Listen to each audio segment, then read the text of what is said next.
Hi there, my name is Azana Seed and I'll be talking to you about my ioT reset. I'm a second year student. Well, I should be in third year, but I'm a second year because of some unfortunate stuff. So I have had the experience of doing ioT for 2 years now, but I've also missed out on a lot of things. So I will just discuss this in this presentation, but I'll just basically just talk to you about my journey and what I've had to go through. I decided to create a sensing system that senses light using LDR, which is a light dependent resistor. Um, I got told by my teachers, you might as well just create a sensing system, which is quite easy because of obviously the time frame and stuff like that. It wasn't a lot of time, and because it was a capped piece of coursework. They said you just need to pass, so you might as well just create something and make sure that it works and is good for the users. So I thought, okay, that's fine, I'll do that. Um, I created, I kind of remember doing this sort of stuff in second, as in last year and this year in ioT, but I never really got my mind on it. As in, like, I just struggled a lot on it. I just couldn't figure out why I used to have a lot of errors and stuff like that. So I didn't really put my head around it. So it was nice to kind of work by myself for this sort of presentation, well, not for the presentation, for the coursework, because it allowed me to kind of do a lot more research on it and see if I can actually do stuff by myself or not, because I didn't want to have any more. I don't want to rely on everyone else again to get me through stuff. So with the sensing system that I made, obviously you have to have the Arduino kit. So I had the one Arduino board and the Ethernet shield, which you literally just chuck on top, make sure that all the pins are in together and stuff like that. Obviously you need the USB cable from whatever device you're connecting it from to the Arduino, so I did that. Obviously you gotta make sure Arduino is downloaded on your laptop or your computer, wherever you're using, to kind of get all the data in. So I decided to use my own personal laptop because obviously I didn't really want to go to uni. I commute there for an hour every day just to, do the ioT stuff, so I kind of downloaded it on my laptop, which wasn't an issue. I did that, and yeah, it was nice and easy just to work from home. Obviously you needed LDR, so obviously I borrowed all the kit from uni anyway, so it was nice and easy just to kind of just work at home in your own room and stuff like that. With the resistor I needed a 220k resistor. That's brown, black, yellow. With the kit that I had, I didn't receive any of those, nor did I receive a power cable. So as I go on, I will discuss what the journey was and what the issues I had. So yeah, and obviously you need a small breadboard to connect all the wires from the Arduino to the breadboard, and the resistor and the sensor and stuff like that. So I had to make sure that was all working before I progress really. So when it came to the coding sort of side of things, I had some of the code, but I hadn't really made it complex or made it look appealing. So the thing was, I decided just to do it all over again. I followed a lot of tutorials online, and yeah, like I followed all the tutorials from Blackboard and Google, stuff like that. I watched all the video recordings, and yeah, it helped a lot because like I said, this sort of piece of work is a lot harder usually because you're with a group. So obviously the brief is a lot harder, and you got a lot more work. You got to try and make sure it looks appealing. You got to do your React.js stuff. You got to make apps, websites, that sort of stuff, and make sure the data is showing live. Whenever I've done this sort of work in the past, I've not really done the coding sort of side of things because I've always struggled a lot with it. So I've always had to do the easier sort of things. So when I had the code, I remember, obviously you got to change the publish key and the subscription key from PubNub, and you got to change it to make sure that is your own PubNub, and you got to make sure the channel linked with your code and stuff like that. So when I did that and I added in the PubNub channel, I had no issues with the PubNub code. I was just having a load of small errors, as in, like, you're missing brackets, you're missing semicolons, colons, exclamation marks. You're missing a lot of those sort of stuff. So that sort of stuff's more annoying because I thought you know, the coding sort of side of things is usually the bit easier, and I've always had the mental thing as to say, look, I really struggle with PubNub and uploading stuff onto the server. So when that happened,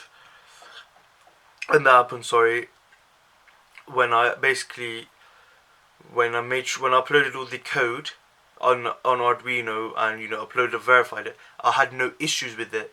Um, I had no issues with it. It usually just come up with no errors. When you press serial monitor, it used to come up with serial setup. Off, okay, this is working. It will come up with Ethernet setup error.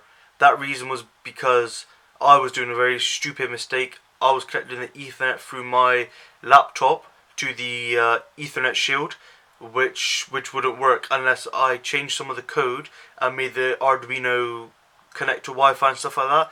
I didn't want to challenge myself. I don't want to make anything harder. I don't want to ruin the work or anything like that. So I decided, okay, I'm just gonna connect it directly from my Virgin Media internet box, and just to make sure it all worked. Before I kind of tested that out, I went to go and get checked the day before the deadline, because I had some issues when it came to that. So, as in, like, I thought I had PubNub issues and stuff like that because it would come up with Ethernet setup error, but it was just me being stupid. I just not connected to the right thing. But once I connected it to the right thing, everything just suddenly just started working. They didn't touch the code or anything like that. Everything just started working. The Arduino code was working perfectly. The web page was working perfectly. The HTML page worked, so it was really good. I quickly went onto PubNub. The data was being shown on there. Onto the web page, just suddenly I just see a web page there. It was working. I could not believe it. It was unbelievable. It just felt really good that, you know, I had done the work a couple of days before, but it was just a matter of I had a very small issue and I just couldn't figure out what it was. The thing is, I think there's some things I think I can improve on. I think I could do a lot more research beforehand to see what I could have potentially done. As in, like, I could have made it a lot more appealing for the user. I could have made a React.js app potentially, but, you know, as I said, because it's a reset, I don't think it was necessary to make such a hard React.js app or web page. There's no point. There's no need for that because it's obviously capped as well. At least you just need to pass it and get it done. I think I could say a lot of it did go well, because I think that, you know, I had issues with the code. I don't have issues with the Arduino sort of stuff. I had issues with the code and with the web page that I made. I had some issues, but those sort of issues got fixed and resolved straight away. It was literally, like I said, because it was literally one sort of error, one very stupid error, not connected to the right thing, right Ethernet port. Everything, like I said, everything just started working straight away. So it made made my life a lot easier, because, you know, I tried to kind of do the work beforehand. I didn't want to do it last minute, because I do keep a lot of things last minute. I thought, you know, let's just try and focus on it, see what I could do. It took quite a while. I'll be honest, it did take a while, but I think, you know, I've done it with a lot of time spare, so it feels good. Like I said, the thing that I felt maybe was the most challenging was potentially the PubNub sort of thing. Even though I didn't have many issues with that, it was more just me being stupid. I thought, you know, the back of my mind, I'm connecting. I've used the wrong subscription keys or the publish keys, or I've done some sort of code wrong in the Arduino, so it wasn't reading. I wasn't entirely sure until I got seen. But yeah, once I got seen, it literally took 20 minutes and everything was resolved. I had no issues with the web page, no issues with the code, with the Arduino code, no issues with the Arduino set and everything like that. So it felt really good.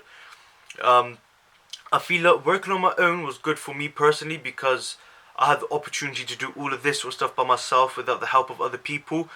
Usually I don't rely on other people to do the work, but, you know, when you're in a group, you even the stuff out, and sometimes, yeah, they do the harder things, and yeah, sometimes, you know, I do the easier things, but at the end of the day, we're a group and we work together. But when you work individually, it does really help yourself.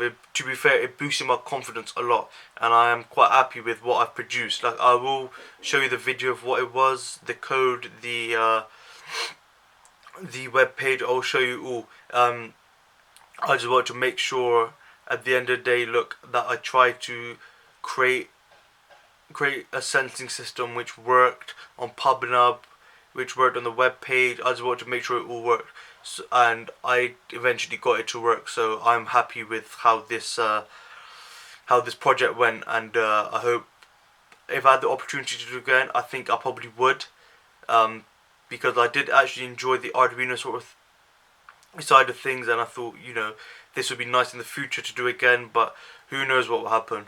But yeah, thank you for that. Thank you for listening, and I hope you enjoy your day. Thank you very much.